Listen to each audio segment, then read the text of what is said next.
Please subscribe to Big Billy Media Productions and share. This enables me to bring you the content that I enjoy bringing to you. Please subscribe to Big Billy Media Productions and share. Thank you.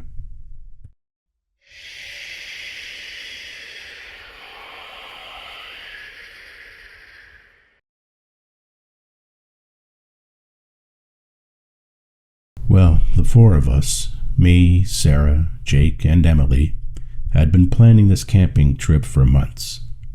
Algonquin Provincial Park stretched out before us like a promise. Towering pines, glassy lakes, and that crisp Ontario air that makes you feel alive. It was late September. The leaves just started to turn, a mosaic of green and gold against a graying sky. We'd reserved a spot at Pog Lake, deep in the park's interior, far from the main roads. A real escape, Jake had said, grinning as he tossed our gear into his beat-up Jeep.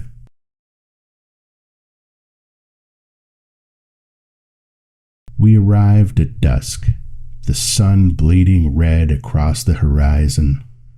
The campsite was quiet. Too quiet, I thought, though I didn't say it aloud. No birds sang, no wind rustled the branches. Just the crunch of our boots on pine needles, and the faint lapping of the lake against the shore. Sarah set up the tent, while Emily unpacked the cooler, humming softly to herself. Jake, ever the fire starter, knelt by the pit, striking flint until sparks caught the kindling. I stood at the edge of the site, staring into the woods. The trees seemed to lean in, their shadows stretching long and thin, like fingers reaching for us.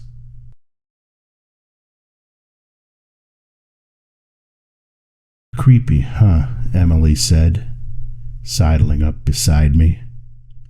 She nudged me with her elbow, her voice light but her eyes darting to the darkness beyond. I forced a laugh. Yeah, perfect for horror movie vibes.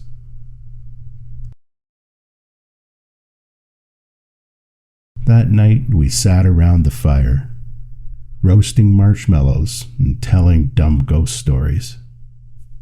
Jake did his usual bit about the Wendigo, lowering his voice to a growl, but we'd heard it a dozen times before. Sarah rolled her eyes and tossed a stick at him. The flames crackled, spitting embers into the air, and for a moment, everything felt normal. Then I heard it. A low, faint sound, like a whisper carried on the breeze. I tilted my head, straining to listen. It was coming from the woods.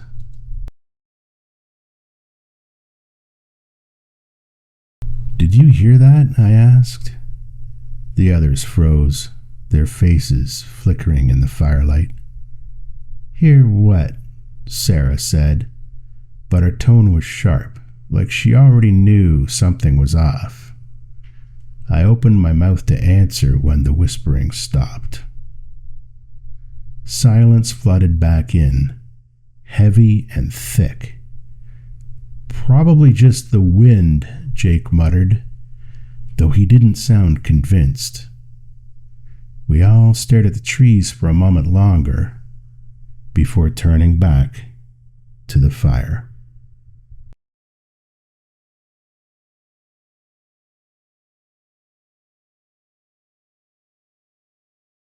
The next morning, the air was damp and cold, a thin mist curling off the lake. We brewed coffee over the fire, the bitter smell cutting through the fog.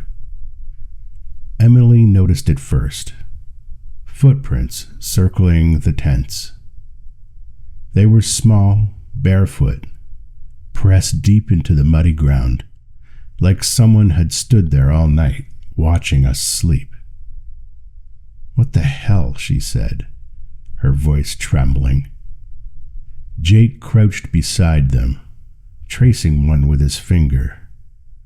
"Maybe a kid from another site," he suggested, but his brow furrowed. There were no campers within a mile.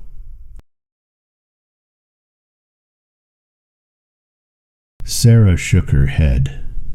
"No way. Look at the toes. They're too long, too weird." She was right. The prints didn't look quite human. The toes splayed out unnaturally, and there was no sign of them leading away. Just a perfect circle around us. I felt a chill crawl up my spine, and I couldn't shake the image of someone, something, pacing in the dark, whispering.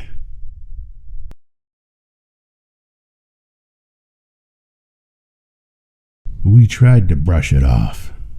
Jake suggested we take a hike to shake the weirdness, and we agreed. We packed water and snacks and made our way. The trail wound through dense forest. The pines were so thick they blocked out the sun.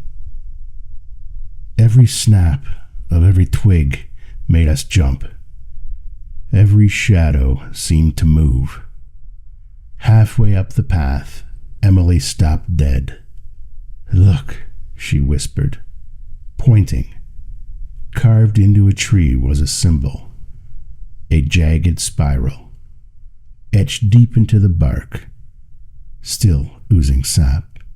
It hadn't been there long. "That's fresh," said Sarah, stepping closer. She reached out to touch it, but Jake grabbed her arm. "Don't," he snapped. His face was pale, his usual bravado was gone, and I didn't blame him one bit. The air felt heavier now, like someone was pressing down on us. And then I heard it, again. The whispering. Soft, insistent, coming from everywhere, but coming from nowhere. Words I couldn't make out seemed to slither through the trees.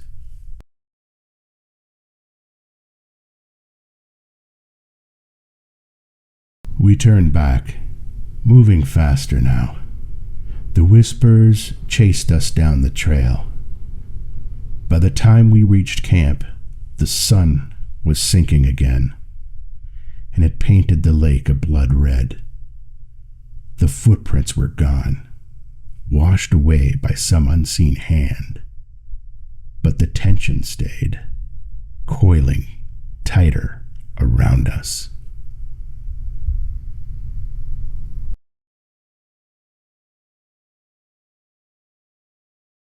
That night, we didn't sleep. The fire burned low, and the whispering grew louder, circling the camp. It wasn't the wind. I knew that now.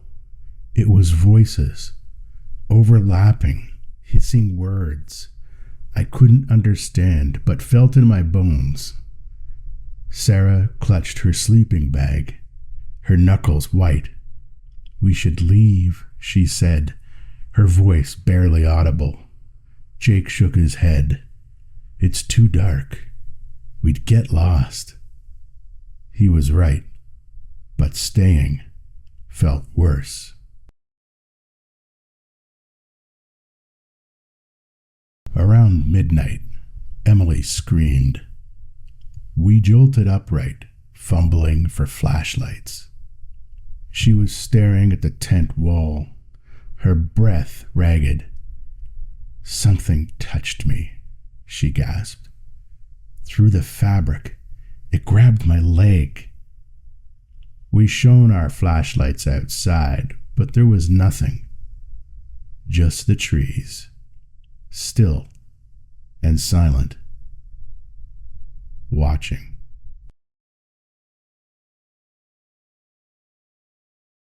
Then the shadows moved, not the trees, but something between them, tall, thin, flickering like a bad signal.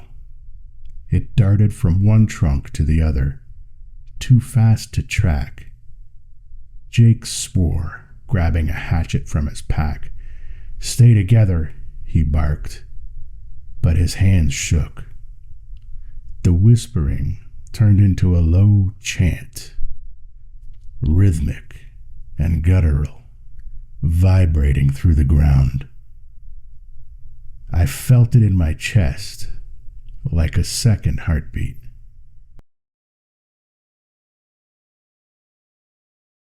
Sarah started crying, mumbling prayers under her breath. Emily pressed against me, her nails digging into my arm. The thing, whatever it was, circled closer, its shape blurring at the edges. I caught glimpses, long limbs, a head tilted too far to one side, eyes glinting like wet stones. It stopped at the edge of the firelight, swaying, and the chanting peaked, deafening. Then silence. Utter, suffocating silence.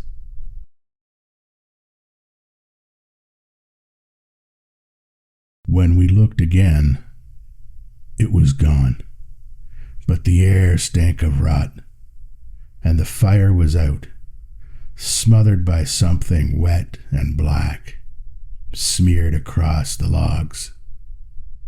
We didn't dare relight it.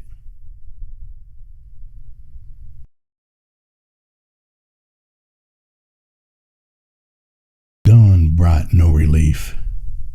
The mist was thicker now, swallowing the lake, and the trees loomed like sentinels. We packed in a frenzy, barely speaking. Jake's hands trembled as he tied down the gear. Sarah kept glancing over her shoulder, muttering about eyes in the fog. Emily wouldn't move. She just sat there, staring at the woods, her face blank. "It's still here," she whispered. "It's waiting."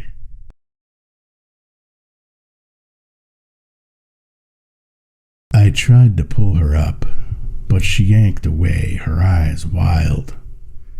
"You didn't see it?" she hissed. "Last night, it smiled at me." Her words hit like a punch. I hadn't seen a smile, but I'd felt it. The malice. The hunger.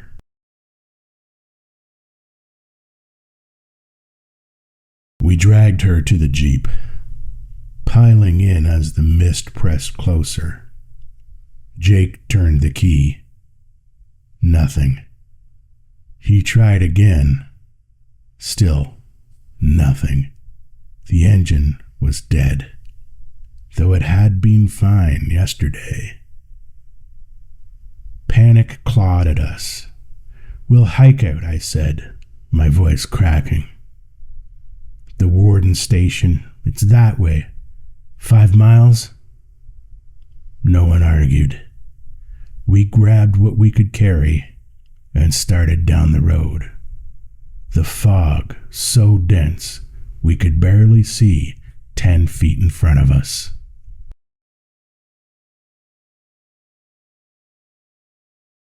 The whispering followed. It wove through the mist, mocking us, growing into laughter, sharp, jagged laughter that echoed off the trees. Shapes flickering in the haze, tall, twisted figures, keeping pace with us. Sarah stumbled, fell, sobbing, and Jake hauled her up, his face grim. Emily lagged behind, her steps slowing. She was listening to something we couldn't hear.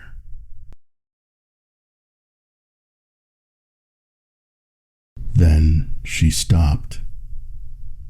"I'm staying," she said, her voice calm, hollow.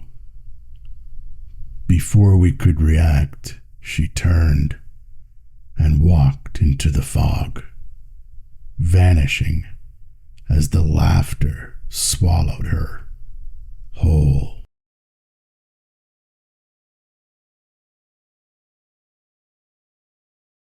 We ran. The road stretched on, endless, the fog a living thing clawing at our heels. The laughter faded. It was replaced by screams, Emily's screams, distant and raw, cutting off abruptly. Sarah collapsed, retching, begging us to go back for her. Jake dragged her forward, his face a mask of terror. I kept my eyes on the ground, counting steps, praying the station would appear.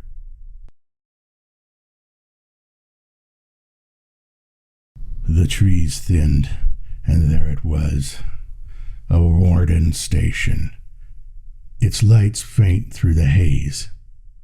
We pounded at the door, shouting until a grizzled man yanked it open, his eyes narrowing. "What's wrong with you kids?" he growled. We spilled out the story. Footprints, whispers, screams, laughter. "Emily." He listened, his face darkened. Then he muttered, "You shouldn't have come here." He called for help, but the radio crackled with static, voices whispering through the noise. The warden froze, then shut it off. "Get inside," he said, bolting the door.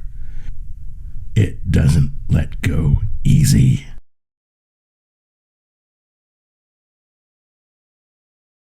We huddled there, waiting for dawn. The whispers clawing at the walls. "I don't know if we'll make it out."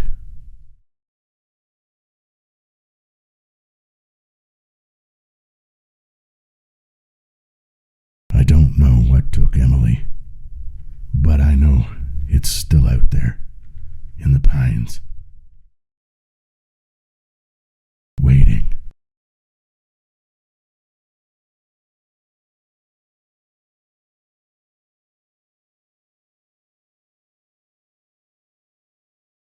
Please subscribe to Big Billy Media Productions and share. This enables me to bring you the content that I enjoy bringing to you. Please subscribe to Big Billy Media Productions and share. Thank you.